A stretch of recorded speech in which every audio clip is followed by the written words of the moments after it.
today, gumawa ako ng maraming cake. Tapos, namasyal kami. So, productive talaga yung araw na to. Super happy ako. So, ayan, nagre-ready ulit ako ng breakfast namin. Gumawa ako ng cake. So, nakatulog ako noon mga 2 AM na. Tapos, gumising kami ng alas 6 para pupunta ng dagat. Tapos, mag-deliver. Kasi, nag-request yung anak namin. So, ayan po. Typical ano lang naman yan breakfast, kung ano lang yung nasa kusina. Yung talong, nakuha lang sa yung tanim namin dito. Tapos yung itlog, nandiyan na yan. Tuyo, ganon. So, yan. Na nga makapaghintay yung anak namin, gusto na agad maligo. Tapos gustong-gusto niyang lumapit doon sa mga bata.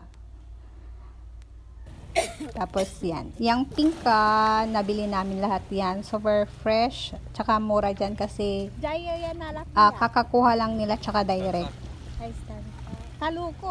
So, after namin dyan, nag-deliver kami ng cake.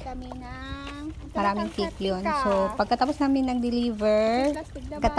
nag-deliver, pumunta kami ng CSI, may binili kami. Kasi habang gumagawa ako ng cake kagabi, kwento ko sa asawa ko yung classmate ng anak namin na lumapit sa akin. Ilang beses niya sinabi na, wala po akong watercolor. Gusto ko na po mag-color, wala po akong watercolor. Sabi niya. Tapos, tinignan ko naman, wala naman talaga siyang watercolor. So, napatanong ako, sinong mama nun? Wala pala siyang mama, nasa abroad, kaso daw nakulong. So, may nag-aalaga sa kanya, parang manicurista po. So, parang hindi sumasapat po yun, no?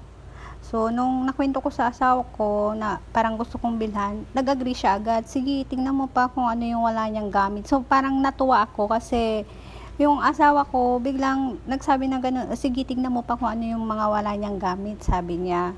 So, pumunta kami ng CSI, kinumpleto na namin kung ano yung pinapibili ng teacher noon. Kinumpleto na namin kasi parang papel lang yung nakikita ko sa kanya, tsaka lapis. May magtanong dyan, bakit hindi yung mga relatives ang mag-alaga? Mahaba po kasing kwento, yung baka pag pinento ko dito, baka mabash po yung bata pagdating ng araw. So, ayun po. Timer lang po, hindi po kami mayaman, sumasapat lang din yung kita namin araw-araw sa namin, mga pagkain ganyan, sapat lang din po. Nagkataon lang po na marami kaming pa-order that time, so may extra kami. So, natutuwa ako, parang nag-eksakto yung paglapit ng bata sa marami naming pa-order. Medyo naiyak kasi ako. Na-upload ko lang to or sinali ko lang sa video kasi baka may mga may kaya dyan na may bigay kahit konti. So, no hate po dito, just spread love. Ganun lang po. Natutuwa lang po ako that time na parang sumakto lang doon sa marami namin pa-order. At napaisip ako kung ang anak kaya namin kapag maulila, mayroon kayang sasalo sa kanya. So, bukas ko po ito ibibigay. Tingnan natin kung anong magiging feelings niya. So, salamat po. God bless sa lahat.